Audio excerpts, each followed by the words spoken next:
Super Frankie lah. 5, 4, 3. Hello and welcome to Good Morning Thailand. I'm Jay and joining me is a special guest, Tim Newton. There he is with his shirt. You were desperate. Somebody didn't turn up? No, it was you. It was you all along. And of course, my co-host, Natty Warisa. Hello, everybody. Hello, everyone. Supporting a leopard skin top. No animals were harmed. She didn't get the memo about Lumberjack Friday. Yeah, I didn't. I'm trying to make a movement. However, it's not catching on. Anyways, welcome to Good Morning Thailand. We do have a couple of topics that we will be discussing today that include Pattaya Mayor expressing his frustration on why the Pattaya is not reopening and allowing entertainment venues to function properly, as well as we're going to be looking at a huge sum of marijuana being seized by the police, about 900 kgs. Street racing, police having a crackdown on street racing again, as well as Boss Red Bull. More updates regarding that. And I'm on comment duty. Yes, that's right. I've got to read your comments. That's right. Tim will be monitoring your live comments. So if you do have a question, please type question at the start so that it's easier for us to address them for you. I'm the door bitch, so be nice. That's right. Quick shout out to Ringo Zvan and Scott D. Thank you for being Thaiger members. We really appreciate your support, as well as Coffee Culture. Now, hey, Tim, did you know that this Friday is Black Friday? And not only is it sales for many companies around Thailand, but especially Coffee Culture. And Natty, on Monday, it's Cyber Monday. So you can actually go to coffeeculture.asia, collect all your house coffee, and buy them on Friday for a 20% discount. We should also say that in the US at the moment, it's still Thanksgiving. So happy Thanksgiving to our US viewers. Yeah. And then for them, tomorrow is Black Friday. That's right. We sort of start things off here in Thailand. That's right. Today is Black Friday. So go and buy your coffee today at coffeeculture.asia. All right, let's move on. The first topic we're going to be talking about today is everyone's favorite city, Pattaya. Although it's not really a city, but let's just go with it. They call themselves a city. Pattaya City. The Pattaya mayor has come out and expressed his frustration on no entertainment venues, and rightly so. Now, Pattaya has been very desperate. We've been talking about them for weeks now. They've tried to have festivals. They've tried to have fireworks to try to get people to spend money, to try to get tourists to visit Pattaya. The Pattaya City Mayor, Kun Sontaya Kunplum, is again, however, calling for nightlife businesses to be allowed to reopen into the city. Now, 17 key tourist provinces have reopened. However, from those 17, only 4 of them are allowed to sell alcohol, 4 being the 4 cities in the blue zones, which are Bangkok, Phuket, Phang and Krabi. And officially only in restaurants. Yes, until 9 p.m. Now, Pattaya did you know that Pattaya was the 19th most visited city in the world? I was kind of shocked when I found out about that. Well, I think if you look at the cities around the world, Bangkok is either 1, 2 or 3 in all the surveys. So the fact that Pattaya, only 2 hours away from Bangkok with all its nighttime delights, is up there, it doesn't surprise me at all. Right. Natty, any comments on Pattaya? Have you firstly visited Pattaya and experienced their nightlife? She loves it. Yeah. I do. I really like the nightlife there. I mean, I know that they have a walking street to kind of absorb some of the Thai flavors that a lot of tourists like. Yeah. But it's frustrating for them. I can tell, because it's hard when you've been locked down for so long, and then you're hoping, and then the government announces hey, we're going to open on said date, and then it gets pushed back. And once other cities are allowed to be open, hey, why am I not? Why am I being excluded from this deal, right? They're so like the middle child. Right. Yes. And another frustration is regarding, like I've said, they've been having festivals and festivals. However, you can't sell alcohol at these festivals. So what people have been doing, they've been going to supermarkets and convenience stores, buying all their beer, stocking up on alcohol, and having that alcohol at these festivals. Of course. Now, what else are they going to do? People will do what they can do. Exactly. because you can still purchase alcohol in the 7-Elevens and convenience stores Yes. at certain times of the day. So, yeah, they're stockpiling, hiding, filling up a water flask, whatever it takes. And the CCSA is meeting today, and one of the major topics of today would be Pattaya, and considering the reopening of these entertainment venues. So hopefully some good news for Pattaya by the end of today. Well, let's just look at the latest news over the past couple of days, as covered in the Thaiger, Okay. and it's the situation in Phuket. Yes. So we've actually seen a rise, 4 weeks into this new reopening since the November the 1st. They've seen a rise, like almost a tripling in the number of infections in Phuket. And the government and the authorities have been going to some of the party locations like Bangla Road, which is sort of Phuket's walking street. And they've been doing tests. And a lot of people have been coming back. I think it's almost up to about 10% of the people tested have come back as infected with COVID. Do you like listening to your own voice, do you? I do. I was trying to get viewers' questions. Please continue. So this, I think, is very bad timing if the double CSA are sitting down today wondering if they should give Pattaya a green card to reopen with serving alcohol in the bars and nightlife. This is very bad timing with this rise caused pretty much by the entertainment zones in Phuket. It's not going to look good. Shano Traveller, who is a member here, he asked the question, in your opinion, why is the government so harsh on Pattaya? Well, do you think they're harsh on Pattaya?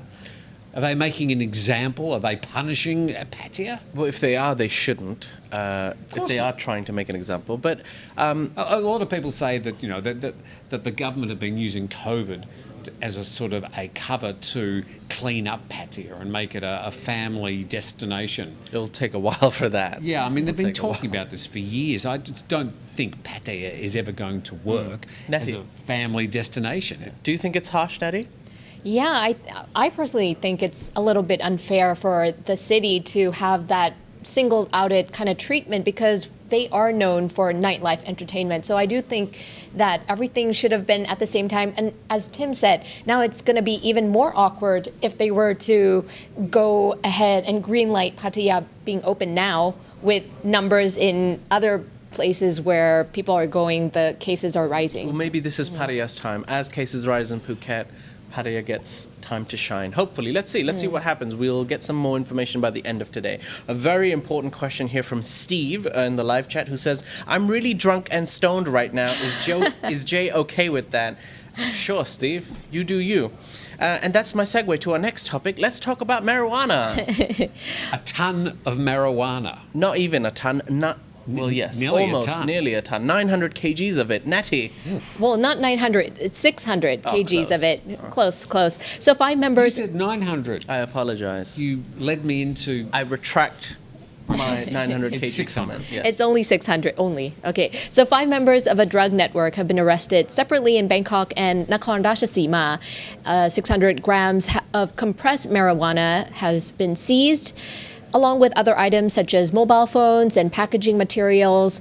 And the suspects were charged with colluding and having illicit drugs in their possession with the intent to sell. Now, 5 suspects admitted that they have been involved in drug smuggling before, about 5 months ago, and were paid about 50,000 to about 100,000 baht each time they do it. Now, I know that CBD is currently allowed in Thailand. Of course, not the full leaves, like the THC component of it is not going to be legalized anytime soon. But what do you think? Will Thailand ever reach that point of finally legalizing it completely, like some parts of America, Canada? Well, even if it is legalized, I think traffickers are still going to be traffickers. You know, these kinds of things will be difficult to stop. I don't think legalization will necessarily stop people from taking advantage or trying to make more money. Yeah. If there's a demand, there'll always be a supply. Yes. And Thailand is part of this golden triangle between Myanmar, Laos and Thailand. That sort of area up in the north of Thailand is rife with not only sort of things like marijuana, less so than some of the other crops. Things like heroin are still being grown up in those areas, and it's pretty lawless. You've also got these meth labs which hide under the canopy of the rainforests, and they're designed so they can just pick up and move them very quickly. But the authorities pretty much just leave that area to do what it likes, and the drug lords pretty much run that area way up in the rainforests of northern Thailand. It's, what would you call it, sort of far northeast Myanmar and Laos. So as I said, whilst you've got the demand, you're still going to get the supply, and 600's a pretty big haul. And I'm sure we've got the photo of the police with them all laid out there in front. Yep. What happens after the photo's taken? No one seems to know. No one seems to know. You can find more information on these topics on thetiger.com, as well as a request. If you're enjoying the show so far, thank you for firstly tuning in. Please subscribe, because a lot of you who are watching the show currently are not subscribed. So please subscribe. It'll help us out a lot. As for now, we're going to take a quick break, and we're going to come back and talk about street racing crackdown, as well as an update on Boss Red Bull and where he's hiding. People have found out or have an idea. So stay tuned. We'll be back right after this.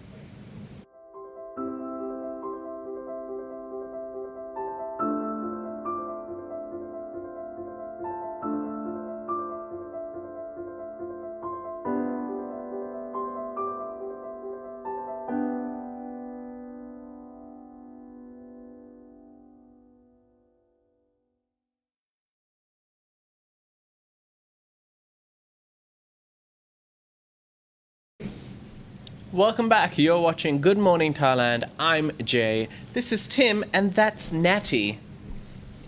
And it's Lumberjack Friday. We hope, We didn't get the memo. but they didn't get the memo. But anyways, I'm dressed like the Pattaya mayor. Yeah? He's what, Sontia is his name? That is He correct. does like wearing the flowery shirts. Right.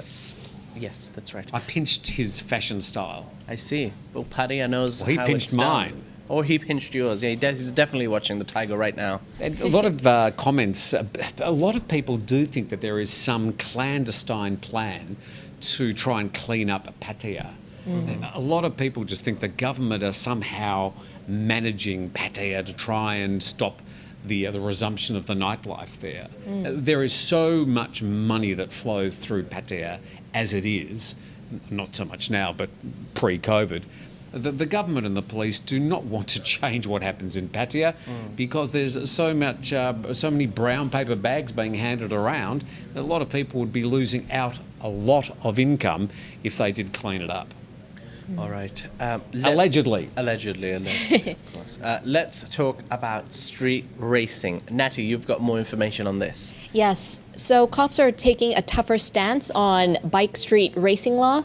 The Royal Thai Police wants to amend a law that classifies an illegal motorcycle street race as one that consists of 5 or more racers to one that includes 2 or more racers. And the Deputy National Police Chief said a draft to change the Land Traffic Act is currently being considered right now by the Senate committee. The proposed amendment came as police conducted a nationwide clampdown on illegal racing, which has resulted in almost 20,000 motorcycles being seized this month. 20,000. 20,000. This month. Wow. Only, this month only, yes. And actually, we can play a part in helping this kind of crackdown as well. If we see a gang going on, we can report it to the police and also earn 3,000 baht as a reward for that. Snitches get stitches, Natty. Yes. If I saw some street racing going on, I'd join in. Yeah. I've told you Sounds like a time lot and of- time again, it's time to sell that PCR X. Is it called PCR No, it's a X? Zoomer. Oh, Zoomer. I can get it up to almost 60 kilometres an hour downhill if I try. Okay, fair enough. Oh, I'm a Natty, hoon, yeah. I'm a hoon. Natty, what do you think about street racing in Thailand? Do you think it's a problem? Do you think they're doing the right thing? Well, obviously it's illegal, so anything illegal is illegal and not a good thing. However, do you think they'll be successful in? I mean, the 20,000 motorbikes in a month, if that number is accurate, hey, they're making significant progress. They are. And actually, I do agree with this crackdown because most of these street racers are of the age of 15 to 28. So 15, you're still in school technically. They're not even allowed to drive. I feel like they're too young to make certain decisions, especially when the speed is of a certain speed. Not to mention the noise pollution, not to mention the safety of others on the street that are like involuntarily involved in the street racing as they're weaving through in and out as well. I think it's the decision to make your bike louder by altering it and also make it faster, putting on those skinny tyres. They're the sort of things that I think annoy people. Kids going fast on different types of transport has been around ever since they invented the cars and engines. I think that young people are just going to want to defy their parents and get out and do things like this. I would have thought if the police were really interested in trying to do something, they'd make some sort of example. A crackdown's fine, and they often fine the parents, which I find interesting. But if they just put those 20,000 motorcycles along a road and got a bulldozer or what do you call it, a steamroller, and just destroyed them, it would probably produce a much better result. But then again, I'm not really sure what happens with these 20,000 motorcycles. I'm sure they end back in the hands of the drivers. Otherwise, what do the police do with them? Are they going to resell them?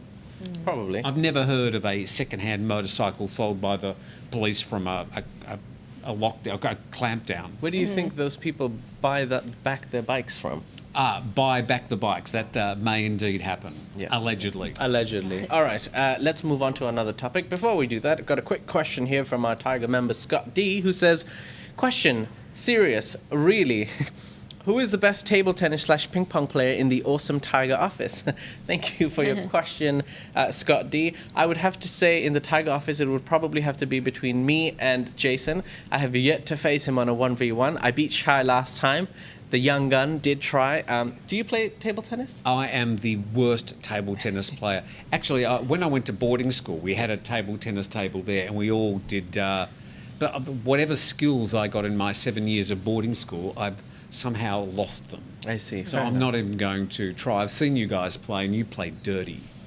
Well, a lot of undercutting and winning is spin. winning spins. Yeah. Natty, so- do you partake in table tennis? I know how to play it. I know the rules, but I'm not too good at it. No. Yeah. Full We can disclosure. have a play and have a giggle because that's about as good as it's going to get. Yeah, full disclosure, we're mostly creative people here at the Thaiger office. So by default, there's only about 3 people who can play ping pong. And by the second default, I'm the top 2. Ew. Yeah, actually, Shai's got some catching up to do. we do try and make videos and write news here most of the time. Most of the time. Believe it or not. All right. Last topic for today, talking about the dangers of speeding. Unverified claims have suggested that Boss, the heir to Red Bull Thailand, is hiding in Austria. Okay, so it seems that the only people that are able to find Boss Yes. are journalists and investigative reporters. Yes. Police around the world don't seem to have any ability to be able to find this person. He's been seen in Dubai in the past, he's been photographed in London. Now we're getting reports he's in Austria. Where is the headquarters of Red Bull? I don't know. Let me think about it. I think it's Austria. It's definitely Austria. Oh, Austria. That's interesting. So, another report. Let's wait till we get some photos because, of course, they'll be splashed around the Thai media. We'll get the usual outcry on social media about how the rich get different rules than the poor in Thailand, and he'll stay overseas. That's right. I mean, there is, at some stage in the next couple of years, the statute of limitations is going to run out on some of his charges. That's right. You got information on that? That's right. Before I say that, Interpol has actually issued a red notice for his arrest. Again? So they are asking for the Austrian government to play its part and track him down if he is indeed in Austria. However, like Tim mentioned, while he was overseas, a speeding charge against him was dropped after its 1-year statute of limitations expired. A second charge, failing to stop to help a crash victim, expired on September the 3rd, 2017. He only has 2 remaining active charges. Now, they were going to actually drop these charges, but it was later decided to pursue them after public uproar, and that's the only reason why they're still going after him. Yeah, the Deputy Attorney General about a year ago decided to drop all the charges. Yes. But the Prime Minister stepped in and said, no. And Looks bad. Yeah, and 18 officials who are actually currently under investigation, who were accused of helping Boss to get off the hook. Their conclusion and what happens to them, and we will find out the details of the investigation next month.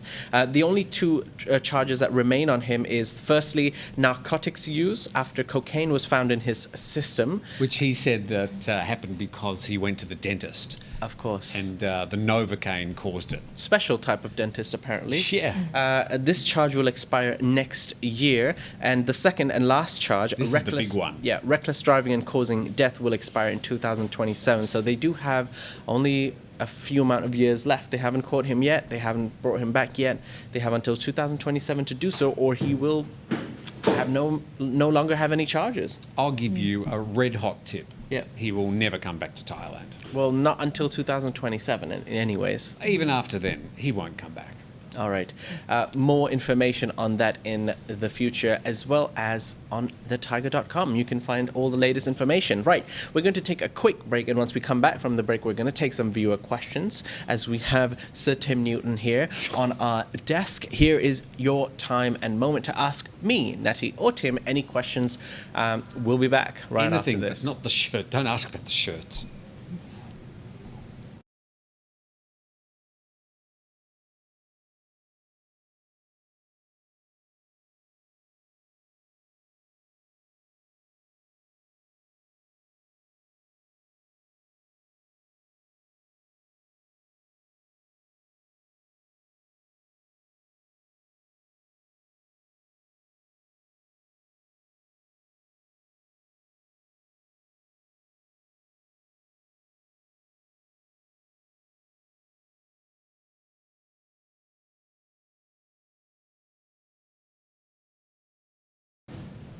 And welcome back. Did you guys have a refreshing break? Well, I think the viewers saw a dark bear on a black night Oh, did they? for about 10 seconds. It was black on black. Yes. Yes, black is the new orange.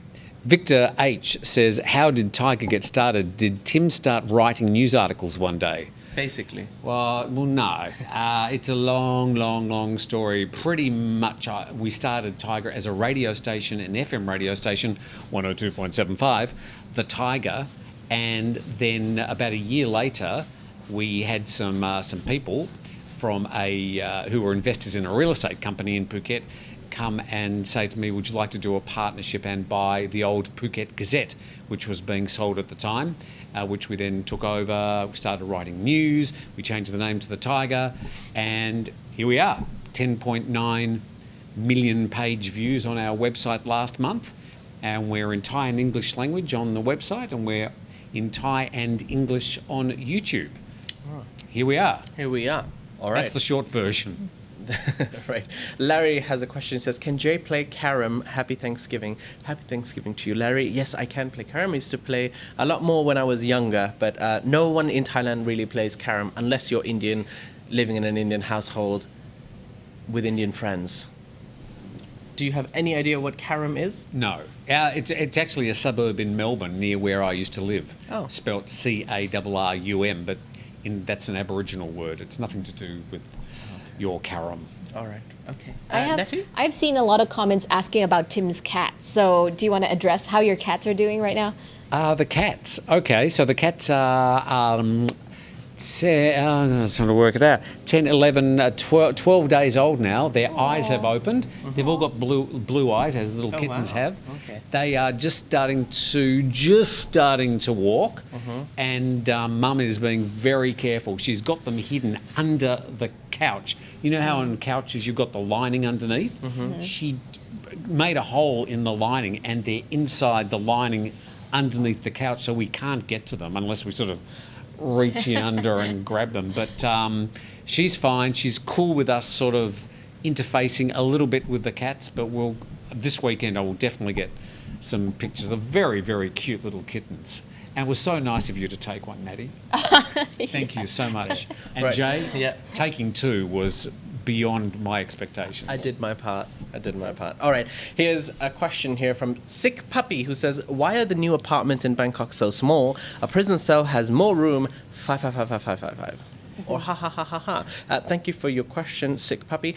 I think the apartments in Bangkok everywhere are small. I feel like most of them are prison cells. They start at around 28 square meters. I don't know if the US audience will get this, but 28 square meters to 35. a young adult can only probably afford that, and it's still quite expensive.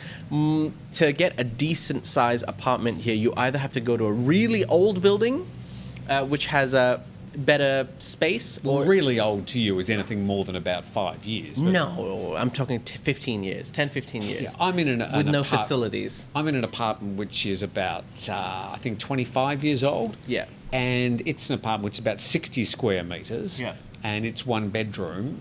But some of these 30 square metre, I call them dog boxes.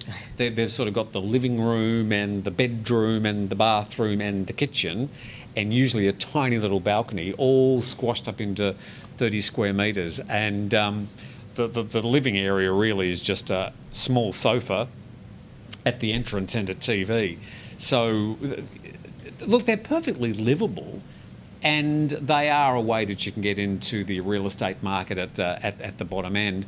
But if you're a developer, you're going to try and squeeze as many apartments into the footprint as you possibly can. Yeah. But I would always say, if you want to live in Bangkok or anywhere else in Thailand, go for one of the older apartments, which have got the higher roofs, usually the timber parquetry floors. They've got more space, and renovate them. But I think the trends change. I don't know about you, Natty, and you can answer this after me. When I go for an apartment or condo, I look at the facilities. So the place that I picked currently just has a great swimming pool, great gym, sauna. It looks great when you enter. The rooms are more modern, better architecture. Yes, granted, in space, paying a ridiculous price for the amount of how big the room is, but that's everywhere, especially the place where we work in Asok. It's like prime real estate area because there's so many businesses and work areas around here. What do you think about that? Yeah, I think that's kind of like the new way to go. I was about to make that comment, actually, that the common areas, like the garden sometimes, or the lobby looks really grand, but when you enter the room, they're very, very tiny. And that seems to be the compensation to why those are very expensive, because you have like fly common areas. Yeah. Depends what you want. Are you living alone? Are you with a family? You decide. All right. Any last questions before we end this? Well, an important comment here from Maxiano Acosta, who says Jay is not Indian. He's half Puerto Rican and half Dominican. So now we know. Wait, that's Mexican though. Apologies for that. Yeah, did Jay just call Tim Daddy? Did you call me Daddy? When did that happen? Star Child Uni, I think you've had too much uni and you're feeling high right now. Martin P says 50 square metres, one bedroom is a nice size. I would never buy. Easy to buy, hard to sell. Yeah, look, I mean, I'm not going to sort of say much more than I've always chosen to rent in Thailand, partly because my job has meant that I've been moving around a bit. But even around Phuket, they built some underpasses over. Remember all the underpasses that were built? Mm-hmm. And when they were building these underpasses, it would just cause amazing turmoil if you were trying to go from here to there and they had one of these underpass constructions in the way. It was like 2 years of turmoil. Mm-hmm. So I actually moved 3 or 4 times just to try and get around these horrible developments that they were doing. They've turned out to be great. Looking back, but over 10 years when they were building, 4 major underpasses along the arterial road running north-south in Phuket. It was hell. So that caused me to move. So, yeah, just renting made it a lot easier. The place I'm in at the moment in Phuket is rented. I've trying to get a 10-year lease from, wow. And then I'm going to do some improvements to the place. And then after 10 years, they'll take it back. Yeah, that's fine. But It'll 10 probably years was see a me time through. well spent. I'll be on the Greek islands in about 10 years. All right. Last question for today. Last comment, rather, from Ryan VGN Tech, who says, "Don't we all call Tim Daddy?" Pretty much, I guess, in your world. Anyways, yep. I'm gonna leave the show. I'm gonna leave that there. Yeah, I'm just gonna leave that there hanging. And thank all the viewers for watching the show live. Thank you, Tim. Thank you. Tim. Yeah, thank you, Natty. Thank you, Shai. He's done a great job this week pressing the buttons for the first time live, as well as Jason, who's doing some editing over there on the side. We hope you've enjoyed the show. Please subscribe, please like the video, and thank you for watching. We'll see you next week.